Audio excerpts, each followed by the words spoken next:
আমি বলবো যে ইমাম আহলে সুন্নত ইমাম হাশমি রহমতুল্লাহ তাআলা আলাই ওনার মেজুভাই আল্লামা বজলুর রহিম হাশমি রহমতুল্লাহ আলাই, আপনার নাম শুনেছেন ঠিক কিনা? আমাদের দেশের মধ্যে তো আমাদের অঞ্চলে এই ফাঁসলেশ থানা বাইজিদ থানা, ওনাদের আমলে তো ফাঁসলেশ থানা ছিল। কোন থানা ছিল? এই মুফতি ইব্রাহিম রহমতুল্লাহ আলাই, হাফেজ মুনির রহমতুল্লাহ বাবা না, মুফতি ইব্রাহিম রহমতুল্লাহ আলাই এবং আল্লামা বজলুল হাশমি রহমতুল্লাহ আলাই, ওনাদের একটা শুরুর জীবনে আমাদের এলাকাটি কি ছিল? ফাঁসলাশ থানা ছিল, ফাঁসলাশ। আর এখন হয়েছে বাইজিদ থানা। কোন থানা? এই আমাদের বাইজিদ এলাকার মধ্যে এলমে ফরাইজের মধ্যে দক্ষ ছিলেন দুইজন। কয়জন? কিসের মধ্যে? এলমে ফরাইজের মধ্যে একজন খন্দকিয়া নিবাসী মুফতি আল্লামা ইব্রাহিম রহমতুল্লাহ আলাই, আর আমাদের দরবারে হাশমিয়া আলিয়া শরীফের ইমাম আহলে সুন্নতের মেজুভাই আবুল ফরাইজ আল্লামা বজলুল রহিম হাশমি রহমতুল্লাহ আলাই। এরা দুইজন ফরাইজের মধ্যে পারদর্শী।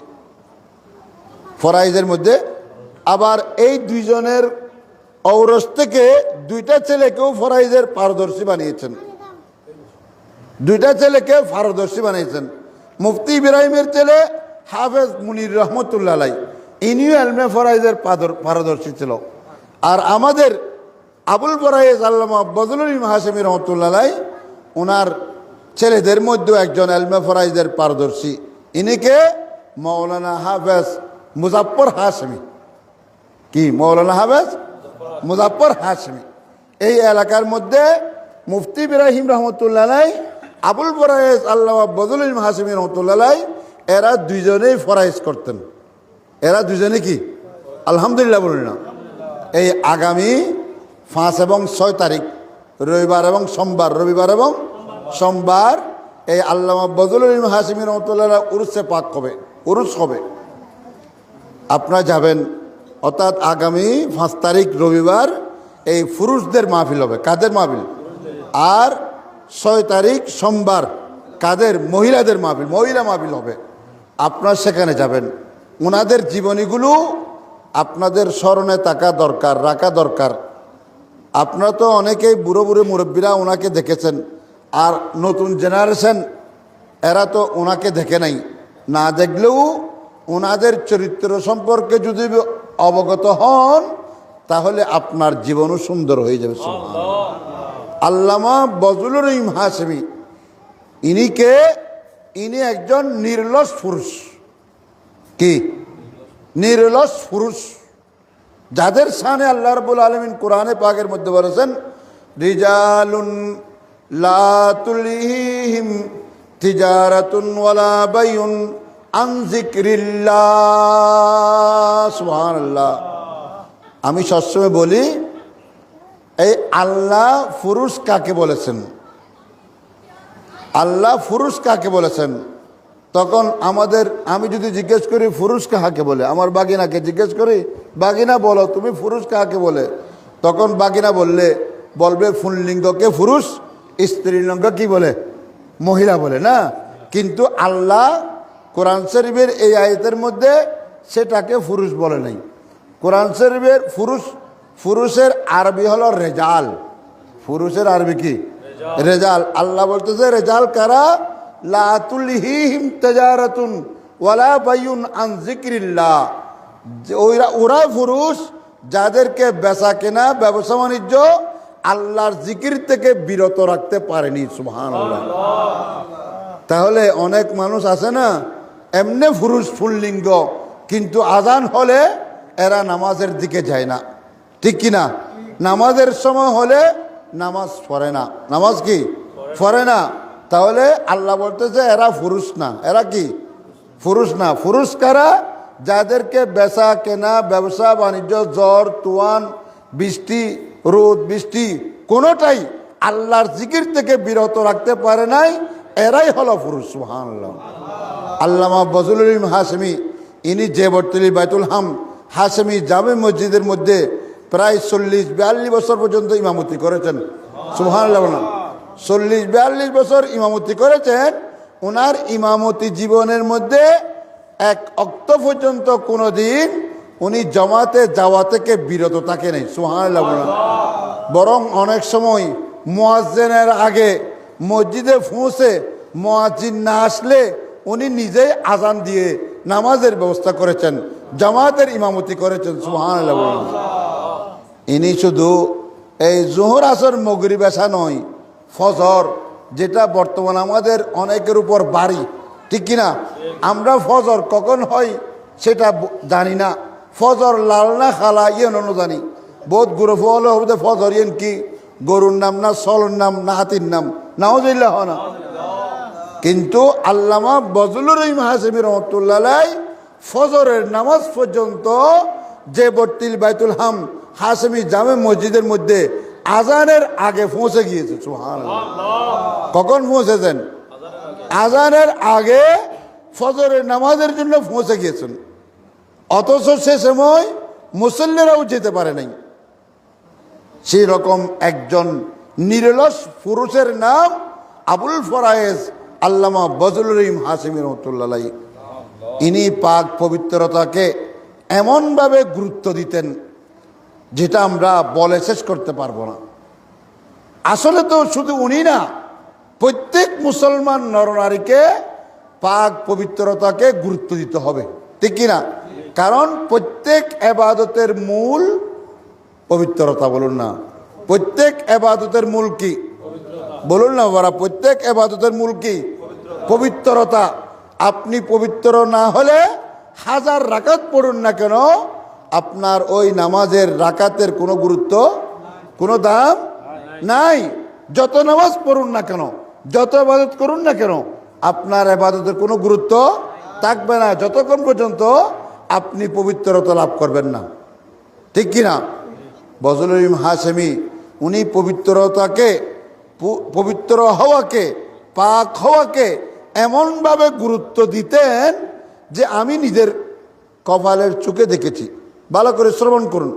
আমি কপালের চোখে দেখেছি যে বজলুর রহিম হাশেমী রহমতুল্লাহ ইনি ওনার সকরাত শুরু হয়েছে। সকরাত শুরু হওয়ার আগে উনি চৌকির মধ্যে ফালঙের মধ্যে ছিল। কোথায় ছিল? ফালঙের মধ্যে শোয়ানো ছিল। তখন ওই সকরাত এর কিছুক্ষণের মধ্যে শুরু হবে, ইনি শেষ নিঃশ্বাস ত্যাগ করবে। এর মধ্যে সবাই আমরা ওনার আশেপাশে দাঁড়িয়ে রয়েছি, যে যেটা পড়ার আছে সেটা পড়তেছি। কিন্তু সকরাত শুরু হওয়ার আগেও ওনার বিবেক, বুদ্ধি, হুঁশ, আকল পরিপূর্ণ আছে। সুবহানাল্লাহ। আল্লাহর কাছে দোয়া করবেন যেন সকরাতের বিছানায়ও আমাদের বিবেক বুদ্ধি পরিপূর্ণ থাকে, ঠিক কিনা? সকরাতের বিছানায় যদি আপনার হুঁশ, আকল, বিবেক বুদ্ধি পরিপূর্ণ থাকে, তখন আপনার স্মরণে থাকবে এটা তো বিদায়ের সময়, এটার মধ্যে আমার মুখে আল্লাহর জিকির হতে হবে, কলমা থাকতে হবে, ঠিক কিনা? সেজন্য আমরা নামাজের মধ্যে অর্থাৎ দোয়া মোনাজাতের মধ্যে শেষের মধ্যে গিয়ে কি বলি?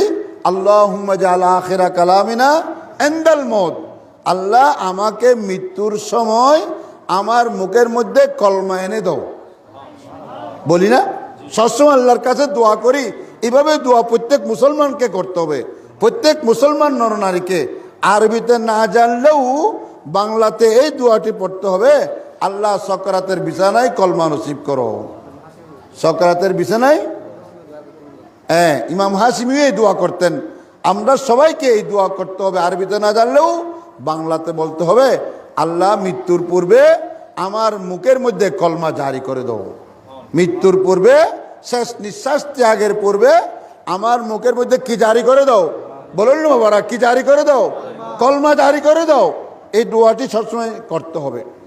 বলতেছিলাম আল্লামা বজলুর রহিম হাশেমী রহমতুল্লাহ যখন ইনি সকরাতের বিছানায় শুয়ে গিয়েছেন, সবাই ওনার আশেপাশে দাঁড়িয়ে রয়েছে, বসে রয়েছে, তখন উনি বুঝতে পেরেছেন যে উনি আর এই দুনিয়াতে থাকবে না, বাঁচবে না। তখন উনি আমার মেজো আম্মাকে ডাকলেন, সৈয়দা বিবি নূরজাহান আলাইহার রহমা, আমার মেজো আম্মাকে ডাকলেন। কোথায় কোথায় তুমি? তখন উনি আসলেন। বলতেছে কি জন্য ডেকেছেন? উনি বলতেছে আমার রু চলে গেলে আমাকে যেই বিছানায় যে ফাটিতে শোয়ানো হবে সেই পার্টি কোথায় দুইয়েছ? সুবহানাল্লাহ না? সেই পার্টি তুমি দুইয়েছ? সেই বিছানা বালা করে পবিত্র করেছো, পাক করেছো, বালা করে দুইয়েছ? ইনি বলেন হ্যাঁ, আমি ওই পার্টিটা, আমি বিছানাটা ভালো করে পবিত্র করেছি, ভালো করে পরিষ্কার করেছি, ধুয়েছি। তখন ইনি তো গরম ছিলেন, আমার মেজু বাবা আল্লাহ বদুল হাশেমি অনেক গরম মেজাজ ছিলেন। উনি বললেন যে ফাটি ধুয়েছ এখনই আমার সুখের সামনে রাখো। সুবহানাল্লাহ, এখনই আমার সুখের সামনে রাখো।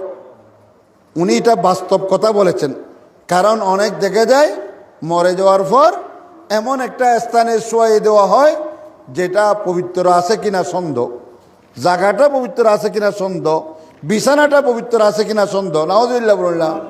উনি একজন মুত্তাকি, পরহেজগার, খোদাবিলু, নবী প্রেমিক, আলেমে দিন বিদায় ইনি সেই কাজটি করেছেন। নিজের আহলিয়া সহধর্মিনীকে বলেছেন এই পবিত্র পাটিটি আমার সুখের সামনে রাখো, আমার যখন নিঃশ্বাস বের হয়ে যাবে, রু বের হয়ে যাবে, তখন আমাকে এই পাটির মধ্যে শোয়াই দিবে। সুবহানাল্লাহ। এটা আমাদের জন্য সবক, ঠিক কিনা বলুন না বাবারা? এটা আমাদের জন্য সবক কিনা? এটা আমাদের জন্য শিক্ষা কিনা? ওনার যেরকম রু চলে গিয়েছে, একজন একজন করে আমাদের সবাইকে যেতে হবে। এই দুনিয়ার মধ্যে কেউ স্থায়ী থাকতে পারবে না। যেখানে ইমাম আহলে সুন্নাত ইমাম হাশেমি দীর্ঘ 92 বছর হায়াত পেয়েছে। আসলে তো হায়াত বেশি পাওয়া না পাওয়া এটা ভালো কাজ করার উপর নির্ভর। সুবহানাল্লাহ। যে যত বেশি ভালো কাজ করবে সে তত বেশি হায়াত পাবে। সুবহানাল্লাহ। রাসূল করিম বলেছেন তোমরা যদি তোমাদের হায়াত বৃদ্ধি করতে চাও তখন তোমরা ভালো কাজ করো। তোমরা কি করো? ভালো কাজ করো। আত্মীয়দের আত্মীয়তা রক্ষা করো, তখন তোমাদের হায়াত বেড়ে যাবে। সুবহানাল্লাহ। এখন তো আমরা ঈদে সাঁদেও ভাই বেরাদের সাথে কথা বলে নেই, ভাই বেরাদেরকে সালাম করি নাই, ঠিক কিনা? অনেক আছে না, নিজের আপন ভাই পর্যন্ত এক অপরের সালাম ন করে, এক অপরের ন মাতে, তো ইতার হায়াত কি বাড়িব না? হওয়া বাদে বাড়িব না? যে যত বেশি আত্মীয়তা রক্ষা করবে তাদের হায়াত তত বেশি বেড়ে যাবে। সুবহানাল্লাহ। ইমাম হাশেমি রহমতুল্লাহ আলাইহি যে কোনো বিষয়ের মধ্যে আত্মীয়তাকে প্রাধান্য দিতেন, আত্মীয়তাকে প্রাধান্য দিতেন। তাহলে আমি বলতেছি আল্লামা বজলুল ইলম হাশেমি রহমতুল্লাহ আলাইহি ইনি এমন একজন ব্যক্তিত্ব ছিলেন, ওনার নিরলস জীবন অতিবাহিত করেছেন। সুবহানাল্লাহ। ওনার জীবনের মধ্যে কোন একটি মুহূর্তের মধ্যে অবহেলা নেই, অলসতা নাই, গফলত নাই। আগামী দিন করব গজ্জুম দেরি, গোয়ারা হতানো হনি নামাজ ফজ্জুম দেরি না, দেরি শব্দটা, দেরিটা ওনার জীবনে আসে নাই। যে কাজ যখন করতে হয় তখনই করে ফেলেছেন। সুবহানাল্লাহ। উনি যেভাবে ইবাদতের মধ্যে কি ছিলেন? শ্রেষ্ঠ ছিলেন, কর্মের মধ্যেও শ্রেষ্ঠ ছিলেন। ইনি ছিলেন জেবরতিল বাইতুল হাম হাশেমি জামে মসজিদের পেশ ইমাম, ঠিক কিনা? এবং সুলতান বায়েজিদ বুস্তামি রহমতুল্লাহর খতিব, জামে মসজিদের কি ছিল? সুলতানুল আরফিন বায়েজিদ বুস্তামি রহমতুল্লাহ জামে মসজিদের খতিব ছিলেন।